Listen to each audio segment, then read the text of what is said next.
question I've been asked several times now that I've been on this journey of waking up to my narcissism and operating newly with that awareness and becoming more of my real self, is if you don't do relationships for, emotional bonding, and you don't have a strong empathy, and you're kind of always looking at it, what's in it for you and all that type of stuff, like, why do you even do relationships? Like, what do you get out of them? And what's interesting about them to you? Like, why do you even bother? That's what I want to talk about today. Before we jump in, go ahead and comment. Remember to subscribe, give some thumbs up and likes. And when you comment, you can ask questions, things that are working, things that aren't working. I love to interact with you guys and share this journey together.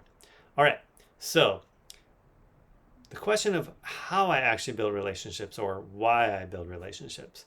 It makes sense to me in a sense that people have asked me this question, because the way I do it and what I get out of relationships as a narcissist is not a lot of the same stuff that you might think of as the reasons you're in relationships or what you get out of them as a normal person. And so I wanted to dive into that a little bit. But so when I've been asked this, or when I've thought about it, sometimes I am thinking like, well, yeah, that's a good question. Like, what the heck? Why would I do this? Because relationships have always been kind of the danger zone for me in terms of being a narcissist. The danger zone being operating picture of narcissism. One of the big ones is, for me, is, I can't let people get close, because if they see the real me, they'll find out that there's something wrong with me. And that's kind of what the fragile ego of the narcissist's mind in me is trying to hide, with the faking it and all that kind of stuff. And so sometimes it does seem like it'd just be easier to be by myself. I can relax. I don't have those pressures from the outside world. I can just do my thing and not have anybody, breathing down my neck. But the truth is that as humans, we actually are relational creatures. Fundamentally, foundationally, it's in our genetics or something like that. Because if you think about other animals, like I'm in the Pacific Northwest, and so we have coyotes and we have cougars or mountain lions. Now, coyotes run around in packs. They're always in groups together. You almost never see a coyote by itself unless it's injured or old or something like that. Basically, they live life in a pack orientation. Where mountain lions, you almost never see them in groups. They're solo creatures. So there's different ways that different types of creatures operate in nature. Or elk. You almost always see elk in a group, like a herd. I think it's a herd. I don't know what they call elk groups, but let's call it a herd. Where deer, a lot of times you'll see one or maybe a small group of deer, but often you'll just see a solo deer. And so similarly, as humans, we're more like the pack animals or the herd animals, different, but we group together. It's been part of our evolution over time. It's part of how we've evolved and succeeded in life as humans. It's a foundational, or at the genetic level, need or want or desire. So there's that, right? We're relational creatures, and we get a lot of benefit out of those relationships in a number of ways that go beyond or are outside of sort of the emotional aspects. I mean, I don't know how to drill the ground and get oil and refine it into gasoline to drive my car around, so I rely on other humans to do that. Maybe that's not the best example, but you get where I'm coming from. So, as a narcissist, my way of connecting with people isn't what you see like in a romantic comedy or something like that. It's more like a strategic dance of human interaction. So, what motivates me to pursue relationships, friendships, my family relationships, romantic relationships, and so forth, is more curiosity and strategy rather than things like emotional resonance. Not that that's not there, it's just not the primary driving force. So, like as an example, if I'm in a group of people, I'm kind of like an anthropologist standing in the corner, like at a party, where I'm busy observing social patterns, cataloging movements, and engaging through curiosity, rather than, who do I resonate with? How can I feel happier?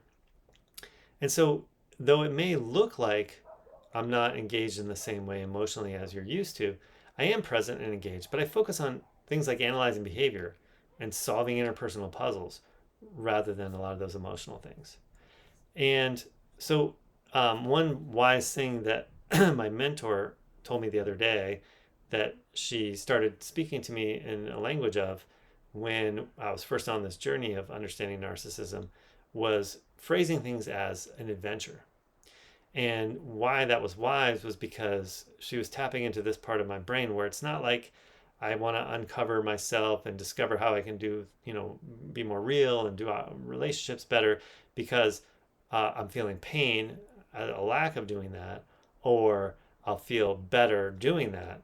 She understood that that wouldn't motivate me to actually look into and make change.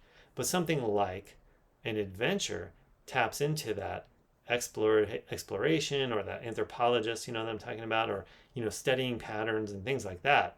And so that really engaged me. Now, she didn't tell me that at the beginning. She just started saying, talking about it like an adventure. Just recently, she mentioned that as I was sharing about some of, my journey and sharing with you guys ways that would be effective to phrase things that would help the other narcissists, engage more passionately with the adventure of understanding and uncovering themselves. And so while others might lead with emotional resonance, I just prioritize practicality and purpose. And it just works better that way. And so in the past, I saw everybody else prioritizing emotionality, and that just didn't really resonate with me. It doesn't come naturally. I was doing these other things. I used to think there was something wrong with me because, face it, if you see everybody else doing something one way and then you're doing it a different way, and the way they do it seems foreign to you, and the way you do it seems natural to you, you start to think like, well, there's something wrong with me because I'm not like everybody else. And then you get that feedback from your world because they're all expecting, innocently, because it's what most people do, this type of interaction. And you're coming from this whole other angle. You get the feedback like, well, something wrong with you. That's weird, or whatever the case may be. Either they say it or you just get those subtle cues. So understanding that and allowing that reality, that difference to be okay and not mean there's something wrong has actually led to more freedom for me because now, think about it. If you used to think there was something that meant you were wrong or bad, and now you've discovered it's just different, you're freed up from constantly feeling like, oh, there's something wrong with me. I got to do something about that. In my case, hide it. So I don't have to hide myself anymore in the same way. So that's super valuable to understand and to operate with now. So strategic connection isn't about being cold or detached, though that's what it can look like sometimes. And now that I'm aware of that, I can let people know, like, hey, I'm not just cold and detached. I'm actually present and focused on what you're saying, or I'm focused and whatever, I'm just looking at it through this other lens. That's how I do it. So it's about engaging authentically through that different lens and being more real of who you are rather than trying to fit in the mold that you're really never going to fit into. All right, hope that was helpful. Remember to subscribe, some thumbs up and likes, all that good stuff, and drop comments below. Questions you might have, observations. Does this make sense to you? Has it worked for you? Are you struggling with this? Have you tried something else that works better? Also, if you have any ideas of things you want me to cover, topics, all that kind of stuff, you can comment there too, because I love to hear from you guys and interact. Additionally, there's a link in the description for an ebook that I wrote. It's free. It's called The 10 Confessions of a Covert Narcissist. Some of the things that I understand now that I wish I had known earlier, and so I'm confessing to them now. It's free, like I said. All right. You'll find the link below. All right, you guys take care.